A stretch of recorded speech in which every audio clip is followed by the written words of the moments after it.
Hi, everyone, and welcome to another episode of Women Like Me Stories in Business. I am your host, Julie Fairhurst, and today we're going to be talking pivots, purpose, and the messy magic of starting over with Vanessa Bucceri, founder of Vanessa Bucceri Creative. And after a 12-year corporate run, Vanessa returned from mat leave to a life that didn't fit anymore. Long commutes, rigid rules, and time away from wanting to spend it with her son. So now what she does is she does brand designs. I'm very excited to talk to her about this, and websites for women in real estate, crafting online homes that feel like them. I love that. I love that sentence. We're going to unpack the leap, the mindset, and why small, imperfect actions build big, beautiful businesses. So, Vanessa, thank you so much for being here. I appreciate you being on. Hi, Julie. Thank you for having me. You're welcome. So, is there anything else that you'd like to use as an introduction to yourself, or did that cover Oh, it, or? wow. Yeah, I think that was a lot to unpack. Yes, I mean, that's really my journey. I was in workforce management. It was a comfy corporate job in telecommunications, with a steady paycheck. And at the time, my husband and I were having infertility struggles, and then we were Mm. finally blessed with our little boy. And that life didn't really fit anymore. And so there were a lot of years of trying to figure it out. And, now on the flip side, I've been in running my own business, my own creative studio, doing branding and website design for amazing women in all sorts of industries. And specifically, I love working with real estate agents. And we've been here doing this for about 8 years now. Wow. Well, congratulations. Good Thank for you. And you. isn't it funny how having kids can just kind of flip-flop our lives? I mean, in a good way, but Yeah, maybe in a way we didn't think was going to happen. absolutely. Yeah. Yeah, for me, it was so much about seeing them grow, seeing him grow, I should say, seeing Yeah. him try new things, seeing him, try to walk. They get up 100 times and fail, and it's like, wow, if he can, try that hard and keep failing to do something, it's like I can find, what my true passion is in life and what I was put here to Yeah. really do, and Yeah. I can try a few things, and that failure is okay. And in the end, it's really gotten me to do something that's incredibly fulfilling and that I really love. What a great example. Wow. Thank you for sharing that. That was a great example. So let's go to your corporate path for a moment.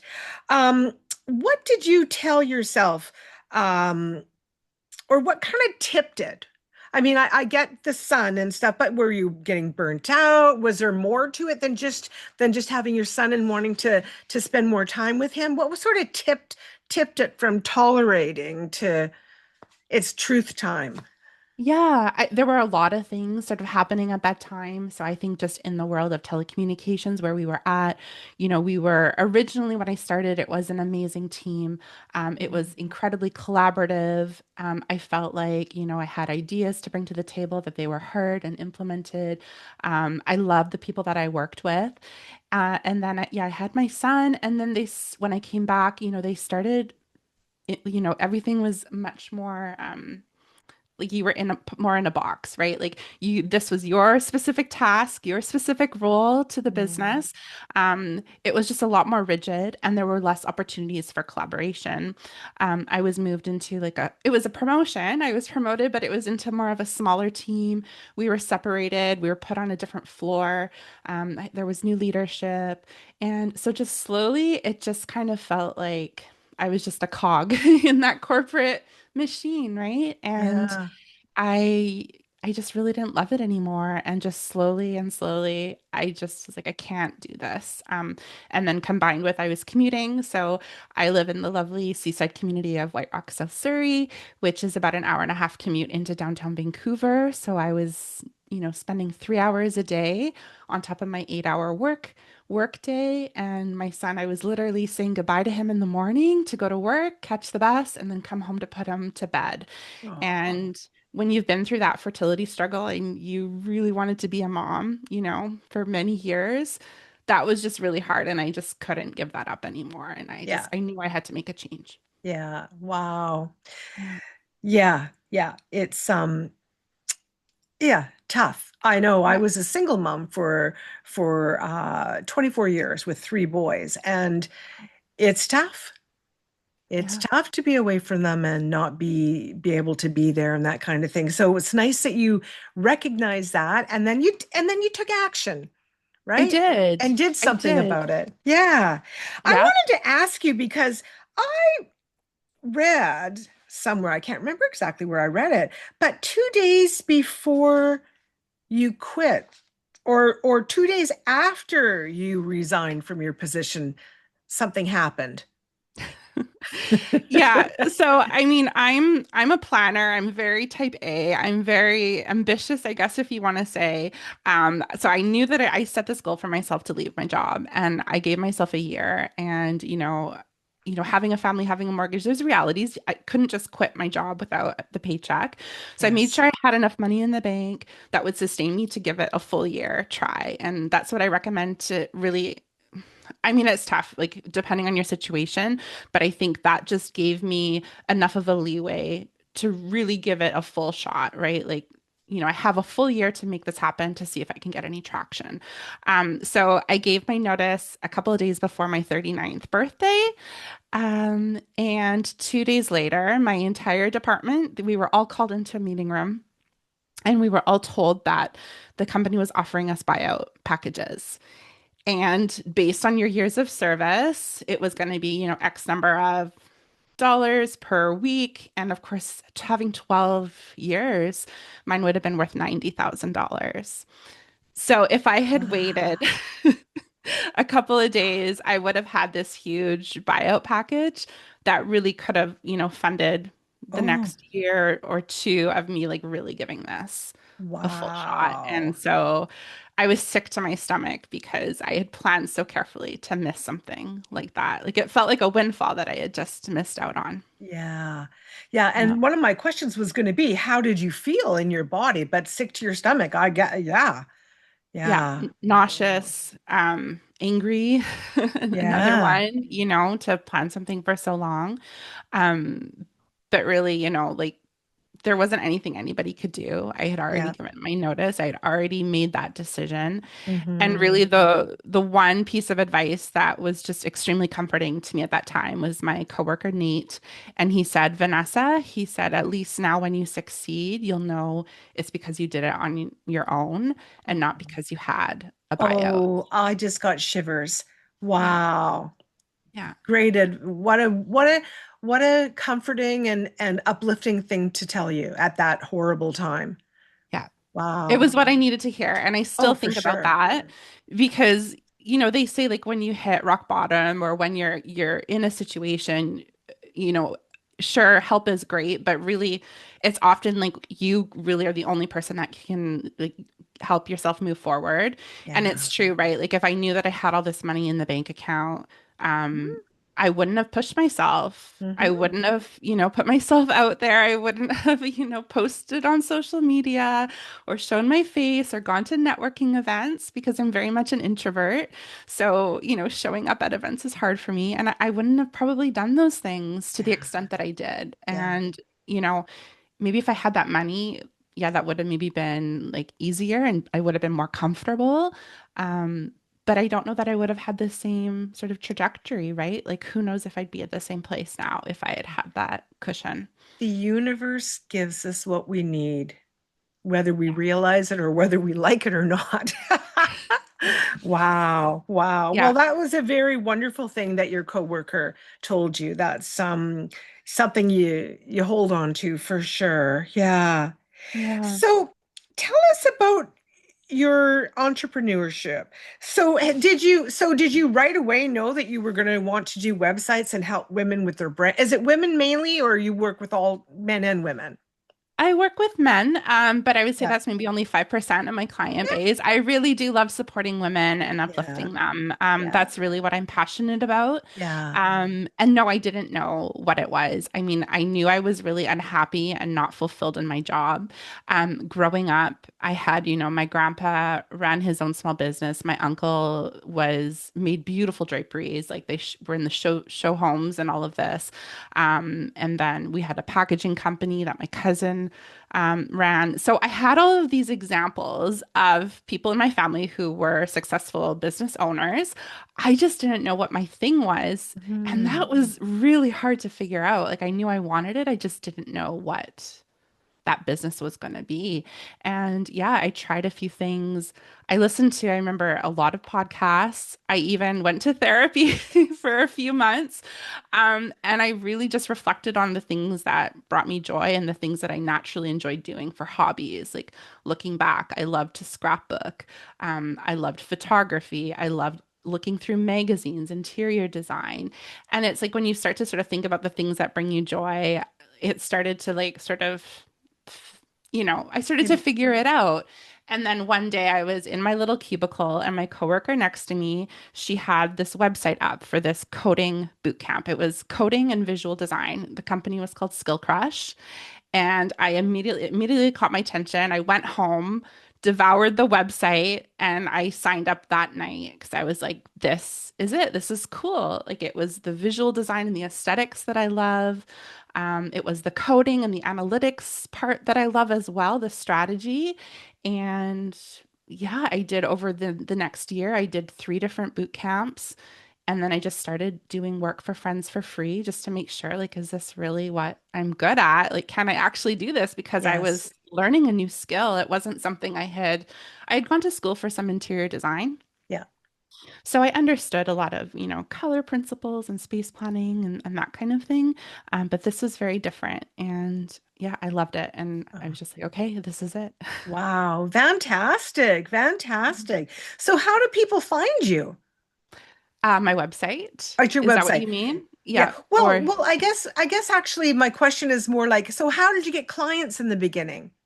What did you yeah. do? I think that because a lot of women who are business for self, that's one of the places they struggle is how do, I for sure we can have a website and social media and do all of that, but you mentioned networking, you mentioned going to events.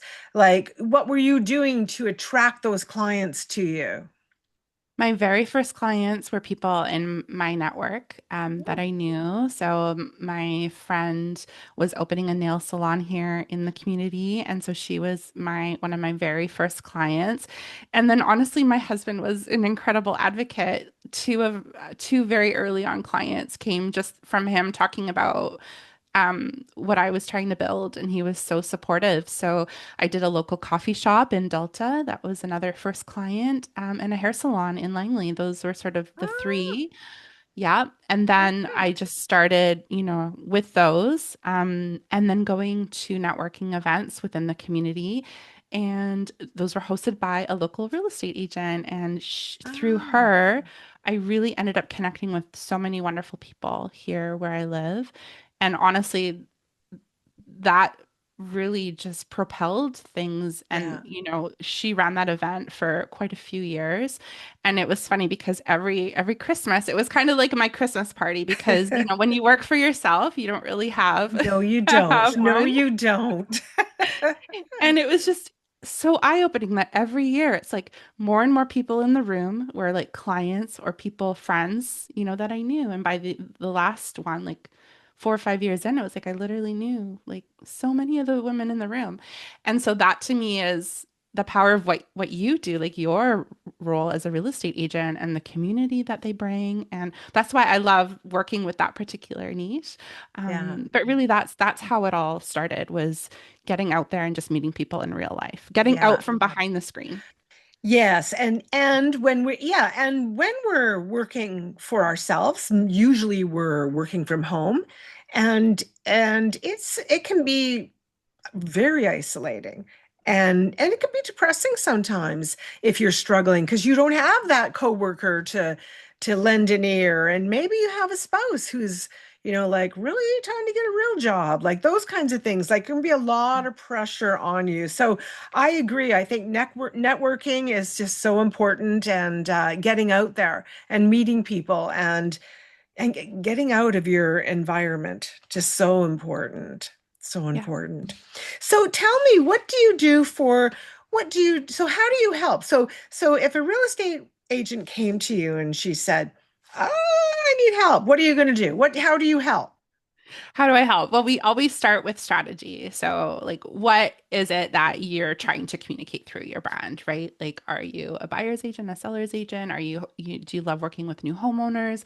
Are you working with downsizers? So, what specific type of clientele are you trying to attract? What's your goal through the branding? And then what makes you unique? Like, why are you uniquely qualified? And then so we talk about strategy, we talk about your values, we talk about sort of, are you community focused? Are you, what sort of drives you? What's your purpose? What gets you up in the morning every day to show Yeah, up as an agent, right? And yeah. so we talk about those things, and then from there we build out a brand strategy. So the part that I'm really great at is the aesthetic. So that's the visual identity of it. So we take that strategy and then we say, okay, now how can we communicate that through all the visual ways that you need to show up in the world? Mm, What does your social media look like? What should your website look like? And then, of course, we want to also make sure that it not only looks good and reflects sort of the feeling that you want people to sort of get when they interact with you, but also, is it strategic and is it helping you get those leads that you need to run your business, right? Is your website built to connect, but also to convert those visitors mhm. into then people that you can communicate through, like an email list? That's generally what it would be first, or some sort of a consultation, a phone call. So that's sort of the very distilled version of Yes. it. Of Yeah. course, these projects can go months just depending on how much work we're doing together. Yes. Um, Yeah. yeah. Yeah. And I think that what you're doing is very important because um, as a real estate agent, you need to focus on getting customers Yeah. daily. That's your number one focus. And then when you get busy and you've got those customers, well, you're too busy to do your marketing. So that's what I always found where realtors fall down is they're like, okay, I need clients, I need clients, and they're doing their marketing and they're doing all those things. Then they get busy and they're like, oh, I'm so busy. I've got this listing and this listing and this buyer, and oh, and that one just closed, and I'm going to do this. Oh, it's so busy, busy, busy. And then it just stops because everybody's sold into their new homes. They're off on their new adventures. And you, the lonely realtor, go back to your office and you sit down and there's nothing. Yeah. There's nothing because you haven't been keeping up on that marketing because you're so focused, which is what you should be doing, is caring for your clients. So I think it's fabulous to have somebody like you who can get all of that branding nice and smooth, so there is that, even though maybe you're not, maybe you're not doing your flyers or sending out letters or whatever it is you should be doing, but at least your web presence is there, your social media presence is still there.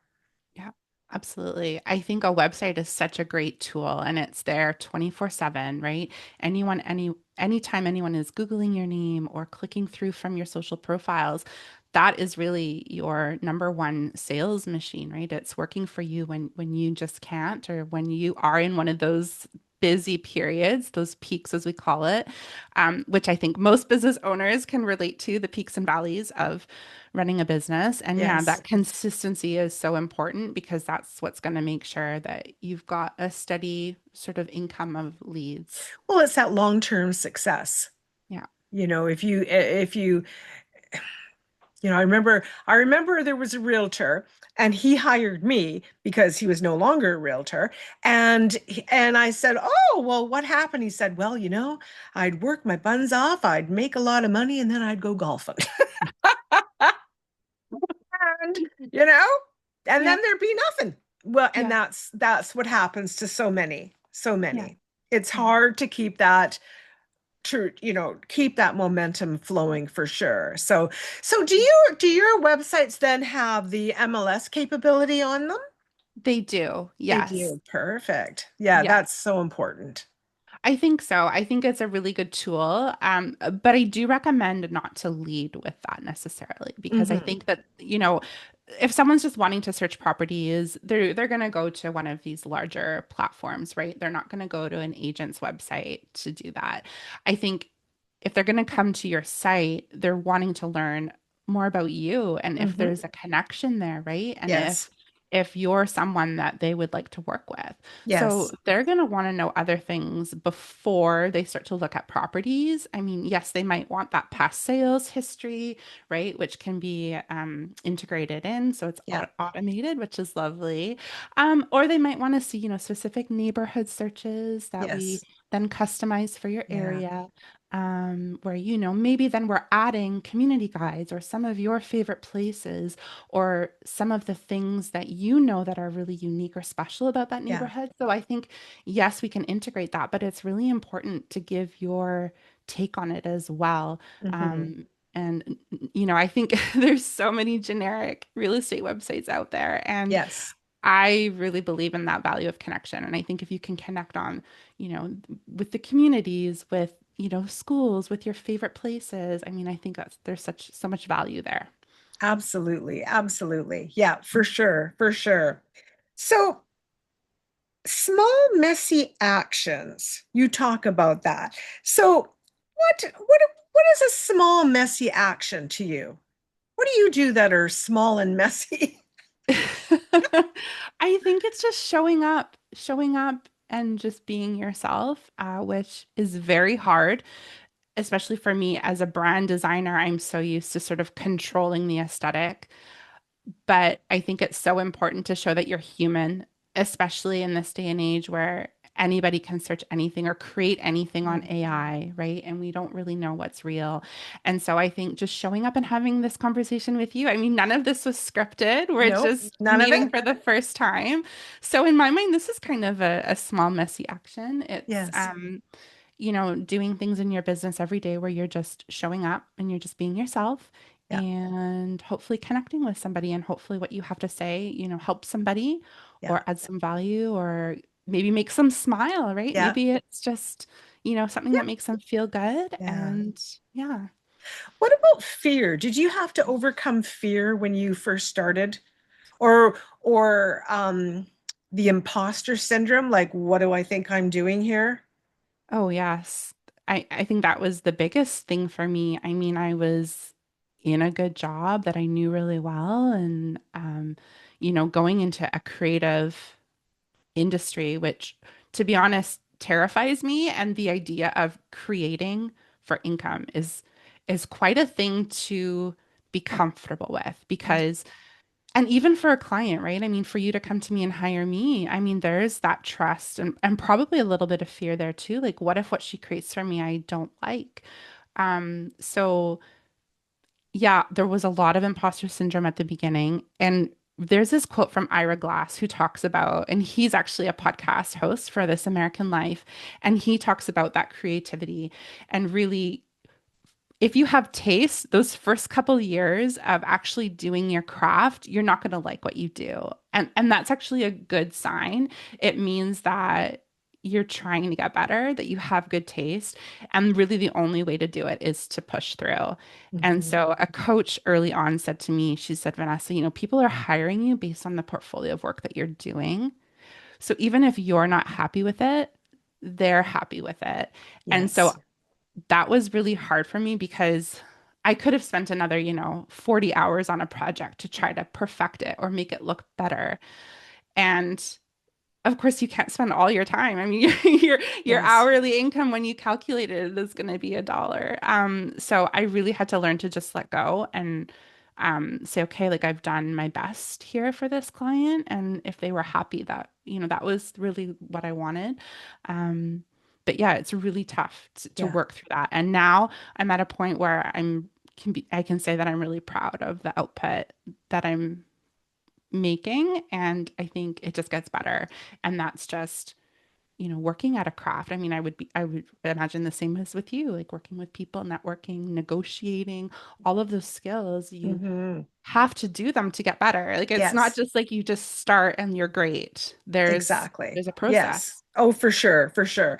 It's interesting when you were saying that because I worked for a very large developer many years ago, and the sales the site guy was in the office, and we were doing a flyer that we were going to send out to our database, and and we were working on it, and it was like several days just doing this crazy flyer and critiquing and everything, and then the actual owner of the company came in, and I can't even remember what was said, but he took the flyer, my flyer, and he took the other person's flyer and he held them up side by side and said, "There's no difference. Just send it out."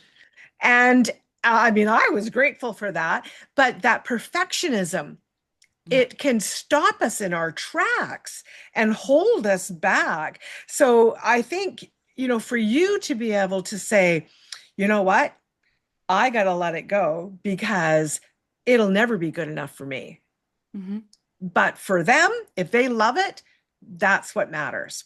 That's It's, right. in the stories that I do with a lot of the women, I'm very careful about critiquing and being careful not to change the way they speak, to change their voices, because we want them to be real, Yeah. right? And I think that's the same with everybody. So, but perfectionism, boy, it's dangerous Hmm. and it's not real.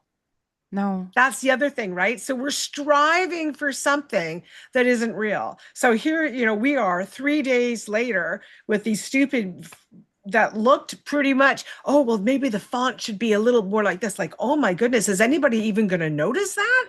Yeah. And it took the developer himself to say, really, you guys get over it. Yeah.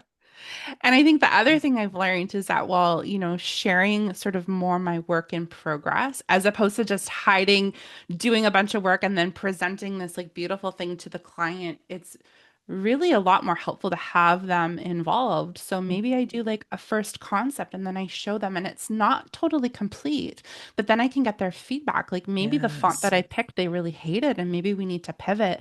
And so by Yes. showing them more of the work in progress, it really is more collaborative. And honestly, we get to that finish line with something that they love in less time Yeah, and less effort. And then it's just a much nicer sort of work partnership as opposed to me absolutely. just saying this is what I think you should Yes. use, right? Yes. Yeah, Yeah. exactly. Yeah, exactly. So, do you have any tips for anyone who's thinking about, well, everybody should have a website, people. So, first of all, I'm going to tell you that right now, because to be professional, you need to have a website. But if there's anybody on the fence and they're like, oh, I don't know, blah, blah, blah, blah, what would you tell them? What's your advice to somebody who's not sure whether they need to have a website or not? Oh, I think absolutely. I think it's the one piece of internet real estate that you own where you can say, this is who I am. You have full control of your message, your visuals.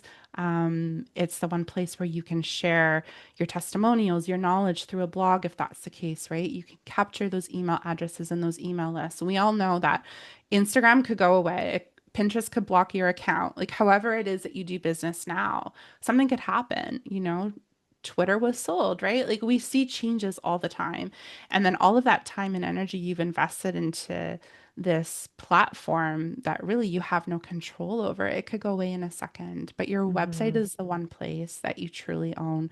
And so I absolutely recommend someone might find you on these other places, but they're probably going to come to your website and just to see what you're all about, right? Yeah, That's usually what happens is you're found in social because those places are good at churning out content and showing people that might suit you, but then they're going to come back to that website. absolutely. I've always said that marketing yourself is not just one spot, and you need to be everywhere so that your potential clients can see you everywhere. And then, as you said, direct back to that one spot where you're really going to be able to shine. And that's always going to be your website. That's right. Just, and you can share it. I mean, it's super easy, Yep. copy, paste, there you go, done, right? So That's right. it's like a, oh, what's the word I'm looking for? A business card that's virtual, Hmm. right? Yeah, it's the Yep. same kind of thing. Yeah. Yep. So for I think we already well no, this is a little bit of a different question. But for a woman standing out on her own crosswords, what's what's one piece of advice that you would give them to get them going? Because you were in that corporate world, you went to the working for self, your own business, which you're doing very well, and then what if somebody's standing there going, "Oh, I hate what I'm doing," or I don't necessarily hate it, but maybe the passion's not there anymore. What's some advice that you could give them? Um, I mean, the first thing I would say is really the best thing you can do if you're feeling stuck is just to do something, try something. It could be anything, and you never really know what that's going to lead to. Follow those passions, those things that you're interested in. I mean, when I was trying to figure it out, I was reflecting back on my past and the things that really brought me joy. And I loved looking at those like on a Sunday morning. That was my ritual. I'd have my style at home, my house and home, my Earl Grey tea, and I would just analyze them and devour them for 2, 3 hours. That was like my favorite thing. So, is there something that you love to do that could then somehow translate into something that you could earn for money or like do for money? Because that's important too, right? I mean, there's things that you probably love, but there's no way anybody's going to pay you to do them. So it's sort of figuring out that intersection. Um, but I would say, really looking back at the things that you love and then not being afraid to sort of take action. And then maybe if we wanted to add a third thing, you had commented about signs from the universe, and I really believe that too. And I think, I saw that website on my coworker's desk. And if I didn't, follow Mm, that link and follow that curiosity and that yeah. sign and try that course, take that messy action and just try that course, I never would have come down this path. Mm. So true. So true. I I had a dream about women writing. Mm. Um, and I woke up in the morning and decided I'd go for it. And here I am, that was 2019. And I've helped over 180 women write, and we've got 42 published books out there now Wow. since 2019. So I believe so often the universe gives us these little nudges and says, "Okay, this is what you need to do," but we're scared, or for whatever reason we don't listen. Even when I went into real estate for 18 months, I starved. I Mm. had bill collectors calling because, of course, sometimes people don't who are on the outside of real estate don't really understand there is no income. Yeah. If you don't sell a house, and it's very expensive to be a realtor. So the office fees are still building up, whether you've sold anything or not.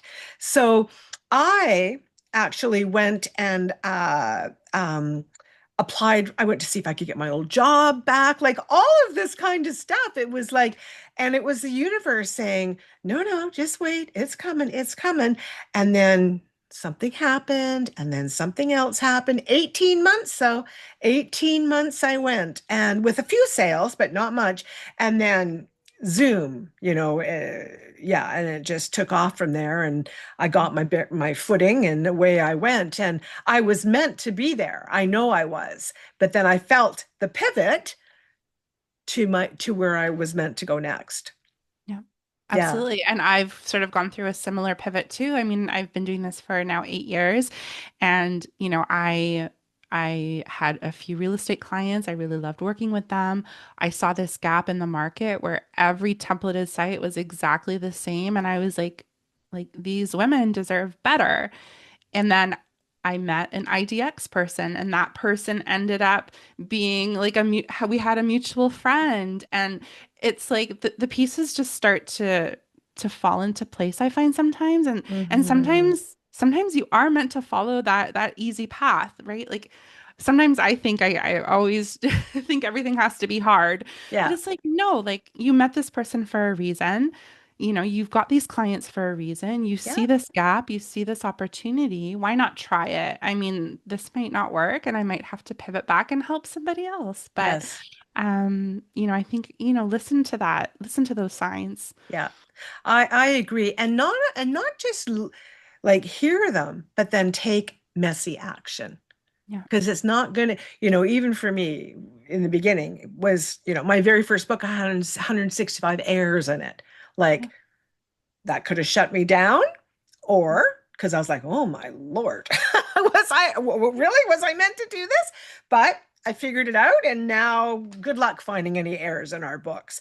But it's taking that messy action, knowing this is where you're wanting to go, you're meant to go, and just do everything you can to learn it and to just keep on that path, and it will come. Yeah. But it's even like I think about me in real estate, and then I think, well, you can, I think, well, if you're meant to do it, you can either go with a smile on your face or you can go kicking and screaming with bill collectors calling, right? Like Yeah. there's really, it's a choice. Yeah. And for me, fear was holding me back. And as soon as I release that fear, zoom. And I think that's the way it is with most of us. Hmm. Yeah. Yeah. Yeah. Well, this has been just a fabulous conversation, Vanessa. I've loved it. And so I'm going to have all of Vanessa's details in the show notes so you can find her on her website or whatever other links she wants to give you. And she does more people than just realtors. So you heard that. She's done coffee shops, she's done a nail bar, she's done hairdressers. And so just because we focused a little bit on realtors in this podcast, don't forget she helps people in all different aspects. So if you've got a business and you need to, because you should have a website, you should have all of those marketing pieces in place. And so she can help you with all of those. And of course, if you're a realtor, well, that's she can help you there too. So, and all of the details will be there so that you can reach out to her. And don't hesitate to do so. So, Vanessa, what can I ask you at the end? Can you give some words of wisdom to Uh, people that might be listening? well, thanks, Julie. That was really sweet. What I would say is we've talked a lot about messy action here, and we've talked about that courage that it takes to start a business. And I think the one thing that I love about what I do is it really helps it makes it easier, right? Like when you have that great suit or that new haircut or you're looking great, you feel better. And I think when you have a great brand, it just helps you show up. It helps you be more visible. And so, if anyone is at that stage where they feel like they're pivoting or growing or wanting to start something new, I think working with a designer can definitely help, and it can really, you know, give you the clothes to sort of make you feel the part, if that makes sense. Oh, for sure. Absolutely. It should help you to feel professional and powerful in what you do. Yeah, Absolutely. Because you're there to help other people. So, yeah, for example, as a real estate agent, I had close to 3,000 clients by the time I retired that I mhm, had helped in the world. And so whether you're doing nails or hair, or making people feel beautiful or in health or whatever it is you do, we're helping other people. And so we need to show up and be professional and look mhm, professional in order to also attract those people to us so we can help them, and also to just feel better about what we're doing. mhm. Absolutely. Yeah. Yeah, it gives Wow. you that confidence. Yes, Yeah, we need that. We need absolutely. that confidence. Yeah. Yeah. Very good. Very good. Oh, this has been so good. I thank you so much, Vanessa, for doing this. I appreciate it so much. And for all of you, thank you for watching and supporting our YouTube channel and our podcast. Without you, we wouldn't be able to do it. So thank you so much, and we will see you again on another episode of Women Like Me, Stories in Business.